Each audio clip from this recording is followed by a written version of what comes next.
Hello, my name is Preethi. I am working as an assistant professor in the department of EEE in SNS College of Engineering. Today, my video is about power system analysis, real power and reactive power.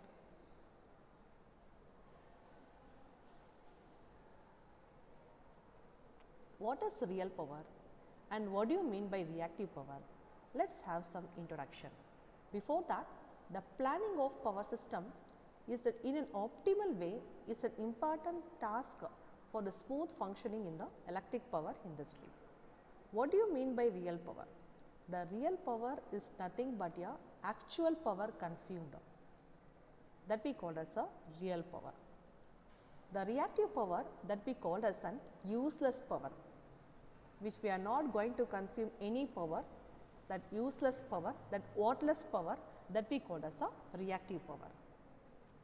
These are the main concepts in the power system industry.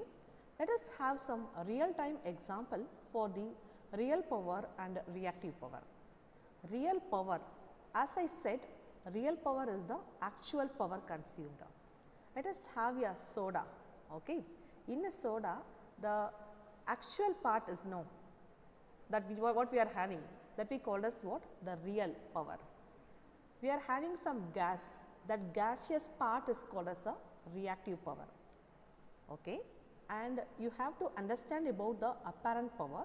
Apparent power is nothing but a total of the real power and the reactive power. So, summation of the active power and the reactive power, that we call as an apparent power.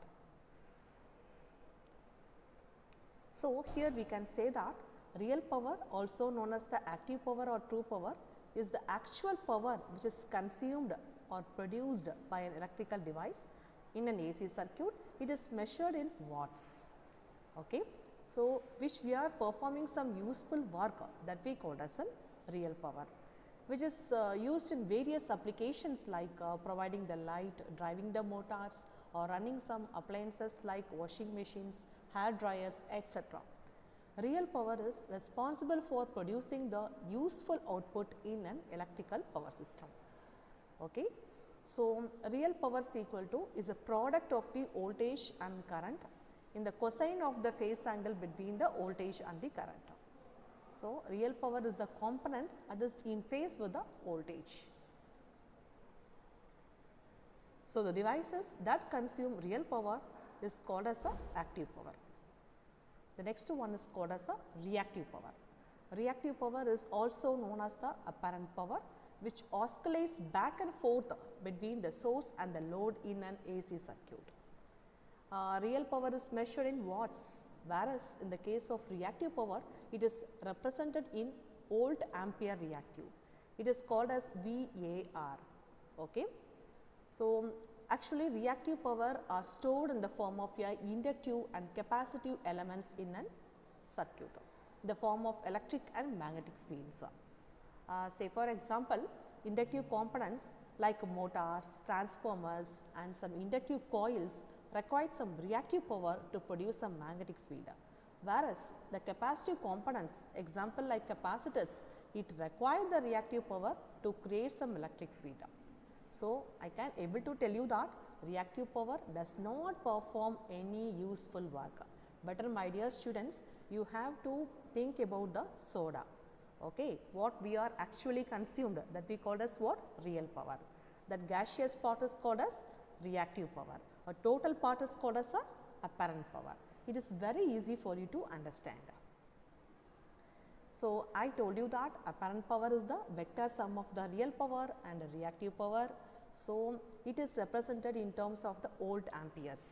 Real power in watts, reactive power in volt ampere reactive, whereas in the case of apparent power, we are representing in volt ampere.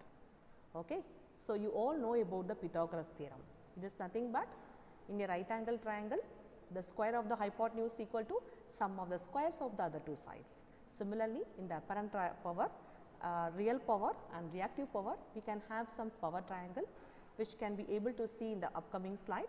So, in this we can able to mention the real power and the reactive power in a complex plane. So, we will have in the next slide for clear understanding, my dear children. So, see here it is the power triangle. Okay. So, in the base, that is x part, you can able to see a active power. It is the cosine of the phase angle difference between the voltage and current. So, P is equal to V I cos phi, and reactive power Q is equal to V I sin phi, and apparent power is the S which is equal to product of the voltage and current. So, it is the power triangle which we are making in the term of a Pythagoras theorem. And what is the summary I want delivered with you, my dear children? The real power is the useful work that we call as a real power. The reactive power is the useless work, nothing but a power that oscillates back and forth between the inductive and capacitive elements without performing any useful work. So, kindly make a note of it. And apparent power means what? Total power flow in the system, nothing but active power as well as what? Reactive power, combining both real power and reactive power. Real power is otherwise called as active power. Do not get confused with this. So, whatever the subject or concept we are learning, application is highly important. So, in the case of applications of real power and reactive power, we can able to find several applications like powering the electrical loads, like including the lights, motors, heaters, computers, household appliances. So, where we are using the actual power, nothing but useful power. Okay. In the case of industrial applications like machinery, operating the manufacturing process and running the industrial equipment, we are using the active power. And also in the case of the power grid management, real power plays a crucial role, and power companies monitor and manage the real power consumption and generation to ensure a balanced supply and demand. Okay. The power generation is equal to supply plus demand. So, we can able to maintain the grid stability and avoids the blackouts. Blackouts means what? Voltage collapse. And energy billing, real power is the basis for energy billing by utilities, nothing but we are consumers, am I right? The consumers are charged based upon the amount of the real power that we are consuming from the grid.